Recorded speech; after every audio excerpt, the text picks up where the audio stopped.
play a good game, boy. But the game is finished. Now you die.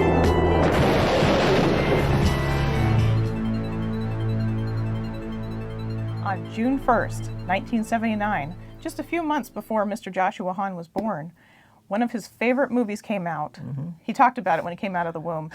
It's called Phantasm. Yeah, boy. That's what he was wrapped in when he came out. That's right. Yes.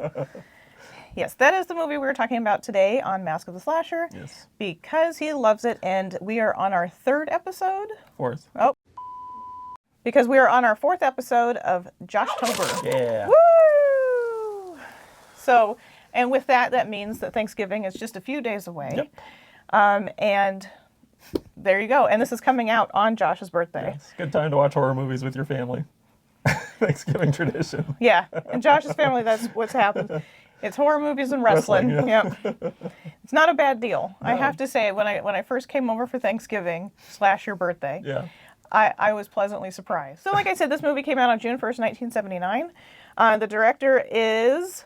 Don Coscarelli. I didn't want to butcher that name. He also wrote this. Yes. It was a baby budget, and it was filmed mostly in Los Angeles, but for a very, very brief filming time. It was only a weekend that they got to film it in Oakland, California. What's up? What's up? So, yeah, I was okay with that. Yeah. I just learned about that. If you've ever seen the movie So I Married an Axe Murderer, same house is used in that. Also, A View to Kill. Yeah. So, Roger Moore's last James Bond movie was A View to Kill. One of my favorites, I might add. There you go. So it all kind of worked out. And it also kind of pissed us off that we found this out. Oh, yeah, because we used to live in California, and we could have easily gone to see it, but we didn't know. No, it sucks. That's the thing, for all my love of horror movies, I never, researched where things were for some reason. I don't know why, but I wish I had, because then I'd be like, hey, that's what that is. Well, yeah, because when you lived in Simi Valley in Southern California... Could have gone to the Poltergeist house, probably. And the E.T. house, for that matter, because they're all kind of in the same general area. Well, there's so many filming locations in Southern California, obviously, Nightmare on Elm Street and all that as well. So, yeah, didn't take advantage of that. No. But either way, whatever. So, because I have only watched this movie one time, I probably tried to watch it twice, but the first time probably fell asleep. Probably. But Josh has watched this God knows how many many times. Yes. When did you first watch it? Ooh, as a kid at some point. I couldn't say when for sure, but definitely in Good content. Definitely in my younger years. I don't recall exactly when I saw it the first time, to be honest with you. Well, it might have been, before you popped out. It could have been. Your mom could have been watching it. She could have. It's possible. Yeah. It popped out before I did, so. Yeah. Just before I did. So the movie starts out with bro is out there boning a chick out in the cemetery. Yep. Ugh. Yeah. I don't know. I know there are people in high school that did this because we all have cemeteries in Northern California, but it's kind of gross. Yeah. Kind of rude for that matter. Yeah. But anyway, he's out there boning and he gets stabbed. Yes. And this sucks. Yeah. And he is one of the members of the fake band that they have in this. Yeah. So you start off with that. And then we go to the funeral. Yes. And at the funeral, we meet... Yes, we meet the tall man at this point, played by the late, great, immortal Angus Scrimm. And obviously something is off with this dude. He's about 8 feet tall to begin with. Yes, 8 feet tall. And then Mike, the 13-year-old boy that's at the center of the story, he's kind of spying on the tall man and sees him lift full casket, Tommy's full casket, out of the ground and put it into a hearse with ease. Great ease. With superhuman strength. Okay, something's weird. Something weird's going on here, right? Mm-hmm. So, but in the meantime, also, Mike's older brother and his friend Reggie are at the funeral, and he told Mike to stay home. Yes, and that is because they were traumatized by their own parents dying. Right. Exactly. Okay. So anyway, as the story progresses, more and more strange things start to happen. Mm-hmm. Jody also almost gets seduced and killed by this woman / the tall man. But fortunately, Mike is spying on him, which is kind of pervy. Yeah. Mike, he's afraid that his brother's going to leave him after his parents had already left. He was afraid, and it's for obvious reasons. Right. So he follows him everywhere, even when it's gross. Right. You shouldn't be watching your older brother doing it. Yes. But, it's because he's afraid. Yes. So at this point, Mike has an encounter with one of the tall man's minions, which are evil dwarves. And Yeah. he gets chased through the cemetery, runs right past Jody while Jody's trying to bone. And Jody runs after him, which is great because Mike actually saved his life. Yeah. And of course, Jody does not believe Mike about any of these weird things that are going on. So finally, Mike breaks into the mortuary to try and find some proof, find something that he can show that all this stuff is really going on. This is where we run into the famous Phantasm spheres, also called Sentinels for us Phantasm geeks out there. It's flying around inside the mortuary, tries to get him, but it ends up stabbing a caretaker in the head and then drilling into his skull and emptying all the blood out of his head, basically. Just shooting goo. He's just shooting goo. Which is a great scene, I might It's almost like they were like squeezing out like a jelly donut. Yeah. It was a little excessive. Yeah, great scene. Yeah. And especially for 1979, too. I mean, that was pretty bloody for back then, I think. Yeah, I agree. Anyway, after that encounter with the spear, he then gets chased by the tall man. He slams the door on the tall man's hand, chops some of his fingers off, and they're still moving, so he takes one of them with him. Shows this to Jody, and Jody's finally like, okay, something strange is going on here. Yeah. Right? And then Reggie also gets in on it, too, because he comes over to the house. But in the meantime of that, they go to look again at this finger, and it has transformed into a insect, I guess. Yes. It's a giant, well, not giant, but pretty good sized fly or some kind of weird mutant fly thing. Yeah. And this is probably the only scene in the movie that doesn't really hold up for me. It's just kind of silly. I'll give you that. It's just kind of silly, but it serves to bring Jody into it and bring Reggie into it. So they're trying to figure out now what do we do kind of situation. Yeah. So they all arm themselves. At one point, they're being chased by the hearse, which appears to be driving itself. They manage to run the hearse off the road. They find out that one of these dwarves is Tommy, shrunk down. So that's how they find out that the tall man is taking deceased people, shrinking them down, and turning them into evil dwarves. So they put Tommy in the back of the ice cream truck, which is, he's leaking all over that ice cream back there, That's not going to be good. Mm-mm. That's going to be a rocky road. Yes. From there, the shit hits the fan. Jody goes to try and take care of the tall man and what have you. But in the meantime, the tall man's actually after Mike.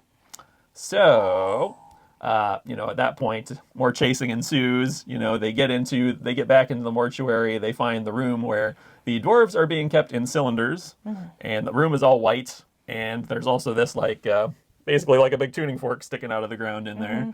Which it's a pretty trippy scene in there, I think. Got some weird ambient sounds going on and what have you.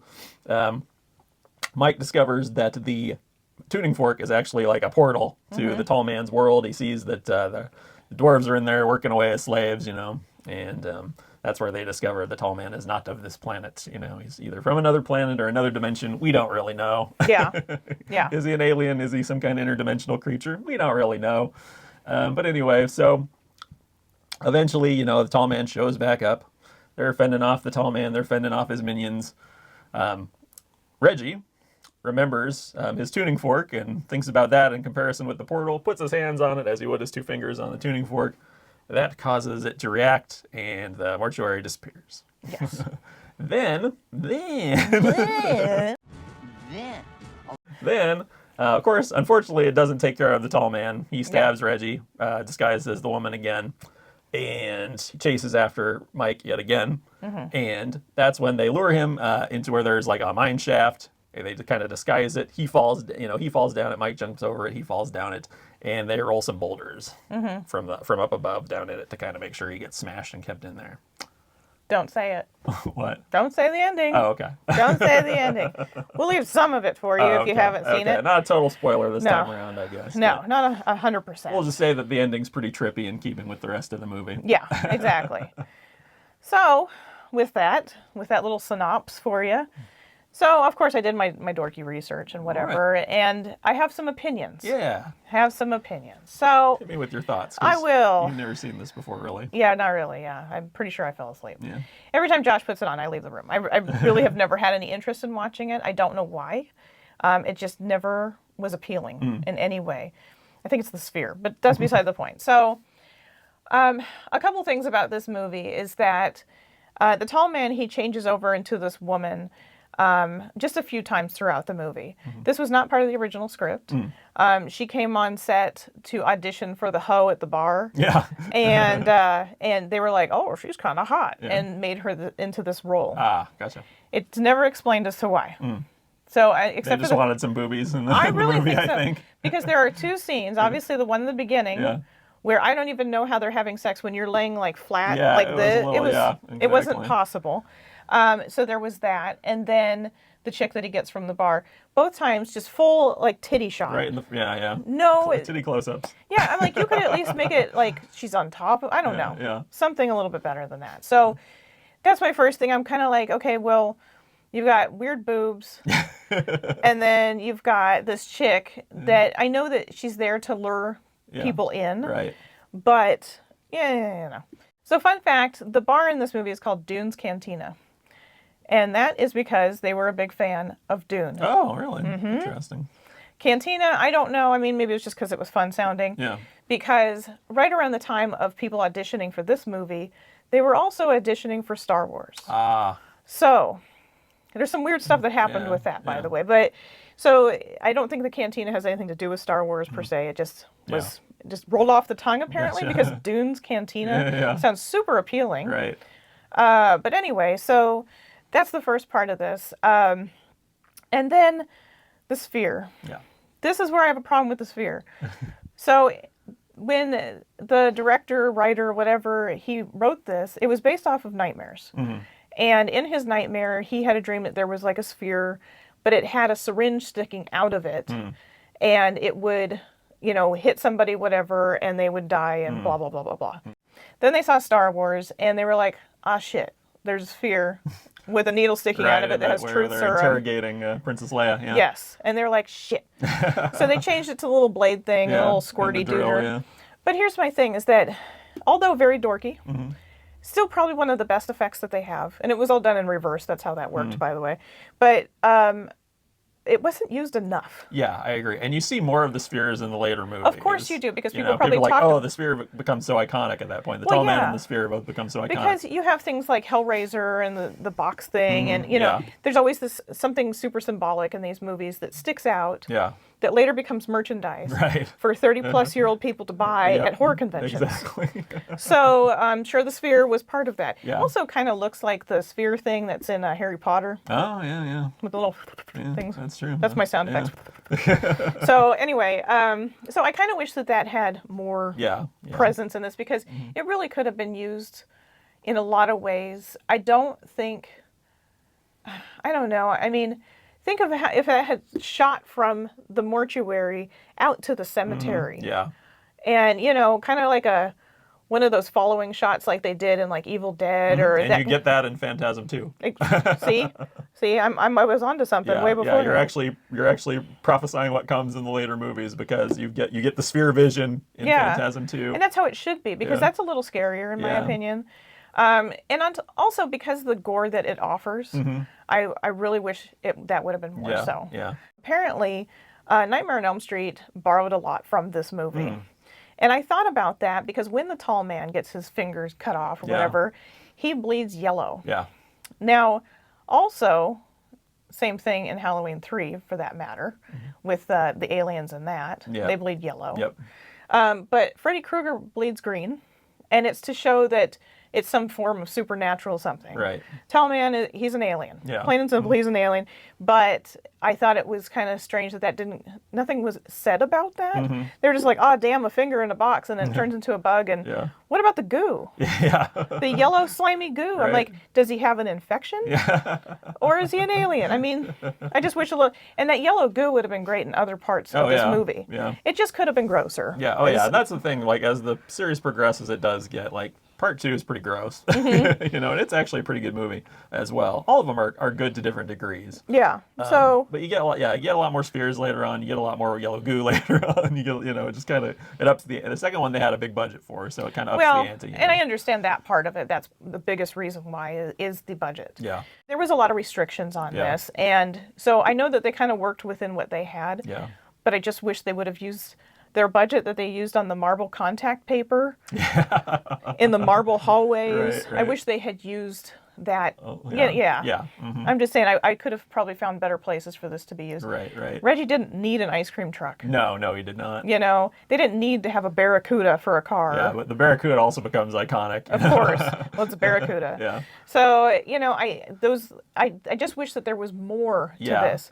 I also feel like Mike, he's like a 30-year-old in a 15-year-old body. There's something about his mannerisms and stuff. He's just way more mature than what I'm anticipating for somebody that age. Yeah. So that's a little strange. Like, how is this child able to work on vehicles like the Barracuda? Right. How does he have that knowledge? But the brother's like, "Aw, damn, fix my car." Yeah, exactly. You know, he could figure out the motorcycle when it's all jacked up, and that's strange to me. By the way, the motorcycle, the brand, I don't remember what they said it was, but that was ad placement. Oh, really? Interesting. And so was Dos Equis. Oh.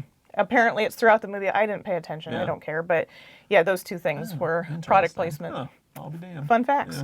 Back in 1979, you know, there wasn't a lot of crazy stuff like this as far as horror goes. This was probably pretty advanced for then, and I understand that. I am, you know, reasonable after all.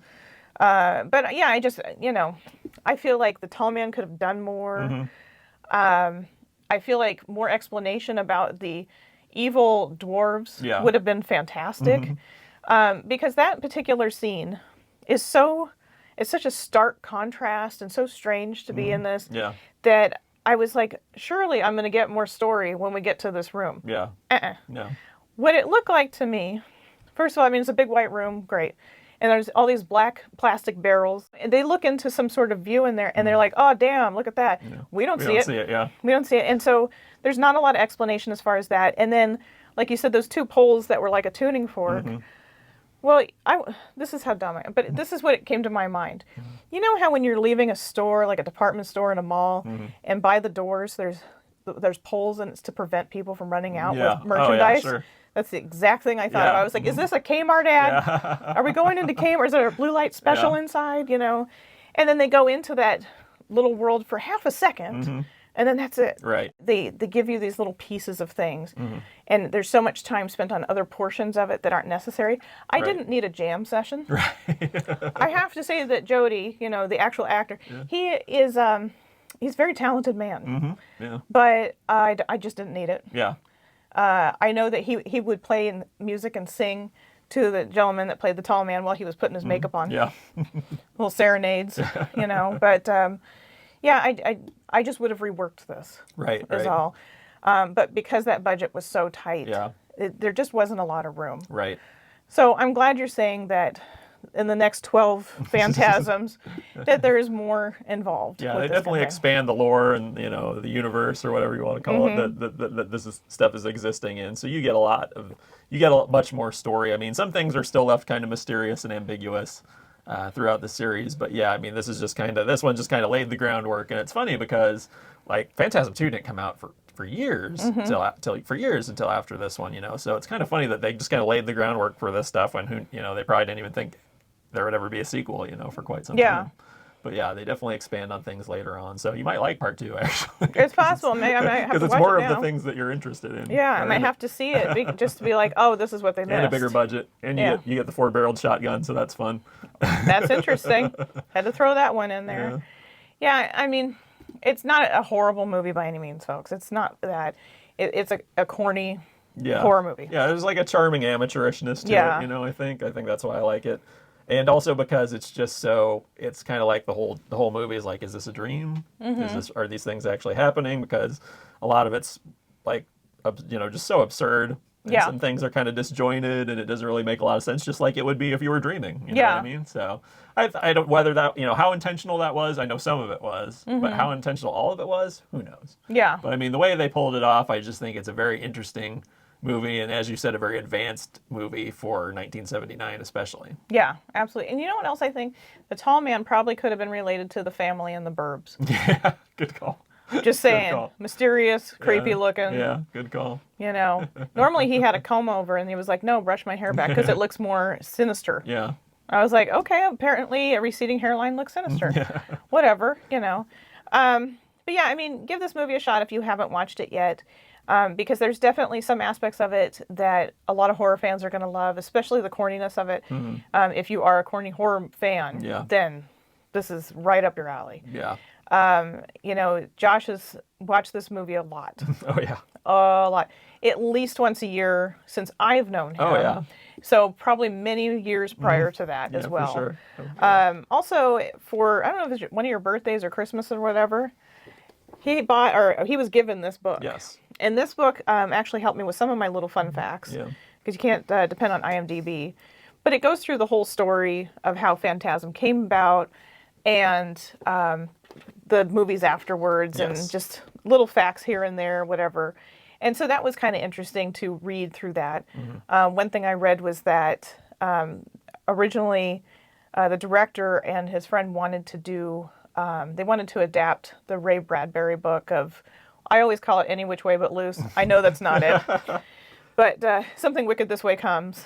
And just when they go to Ray Bradbury's publisher, whoever, to ask for this, Disney just picked up the rights within that same week. Yeah. So I'm kind of glad that happened. Yeah, Disney did a great job with that movie, and that's something we'll probably cover at some point, I'd imagine. Yeah. But you know, bringing that up, it's interesting how the two stories compare, because the tall man is very much like Mr. Dark, and Something Wicked This Way Comes. You know, it's he's kind of collecting these.